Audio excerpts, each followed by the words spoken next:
When we think about Bitcoin, we usually think in terms of two things: who owns it and how much they have.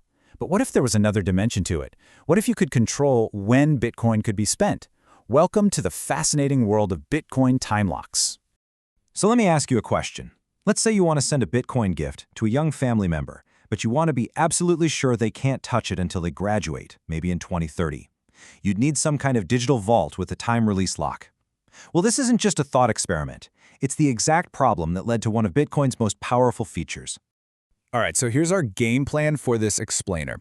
We're going to see how Bitcoin evolved beyond just instant payments. We'll start with the very first attempt to do this, called LockTime. Then we'll get into the real solutions: absolute locks with OP_CLTB and relative locks with OP_CSV. After that, we'll see how these are being used right now, and finally, what it all means for the future of timed money. So, believe it or not, the earliest version of Bitcoin actually tried to solve this problem.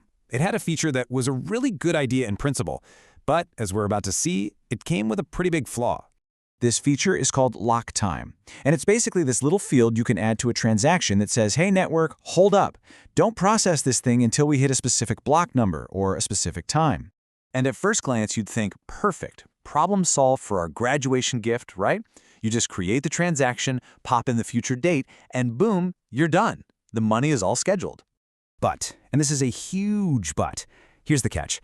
That lock time setting, it only applies to that one specific transaction.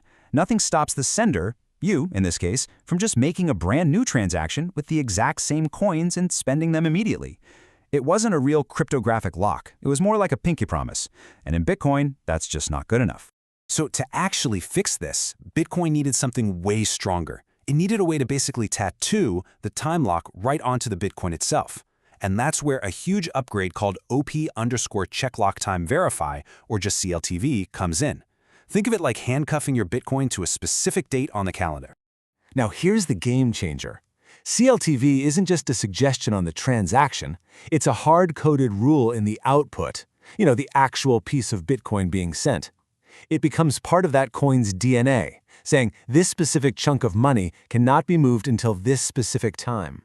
And the way it works is actually pretty brilliant. The script blocking the coin has that future date baked right in. So when someone tries to spend it, the script just looks at the clock, basically.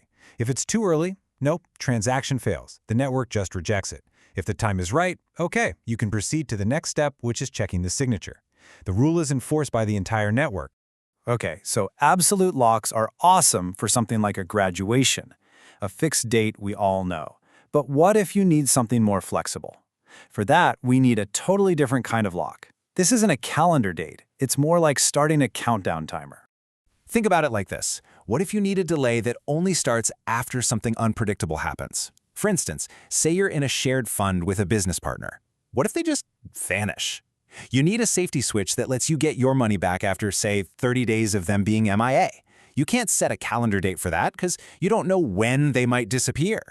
And that is the exact problem that OP_CHECKSEQUENCEVERIFY, or CSV for short, was designed to solve.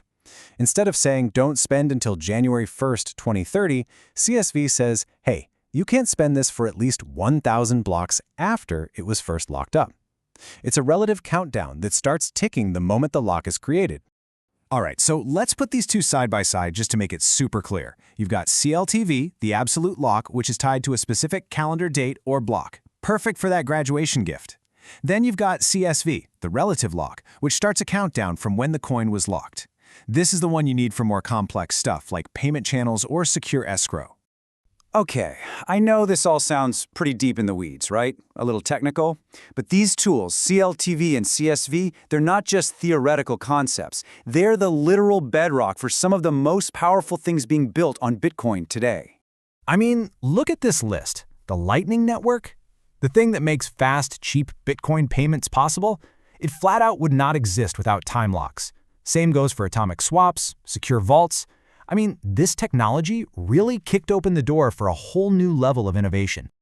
Yeah, let's just zero in on the Lightning Network for a moment because it's such a perfect real-world example of this in action. It's a really complex system, but the trust that makes the whole thing hang together, it comes from time locks. So, when you open a Lightning channel, you and someone else are passing money back and forth, constantly updating this shared balance. But what if the other person just ghosts you, goes completely offline? Well, that's where OP_CSV comes in. It acts like a safety net. A relative time lock guarantees that after a certain amount of time, you can always broadcast the last correct state of the channel and get your funds back. It's kind of like a dead man switch that forces everyone to play fair.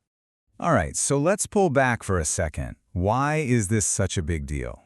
Why does adding time to Bitcoin change everything? There's a quote from the source material that just hits the nail on the head. It says, Timelocks introduce the dimension of time into Bitcoin's authorization model. We're talking about a fundamental shift here, moving beyond just simple ownership. And this right here, this is the whole thing in a nutshell. Before Timelocks, Bitcoin's security model could only answer one question: who has the key to spend this money? But now with Timelocks, we can ask a much more powerful question: who can spend it? And crucially, when can they spend it? This just blows the doors wide open for what you can build. So, by adding time into the mix, Bitcoin developers were handed this incredibly powerful new building block. They've already used it to create things that were once considered impossible, like the Lightning Network. So the big question is, now that they have this fourth dimension of programmable time, what are they going to build next?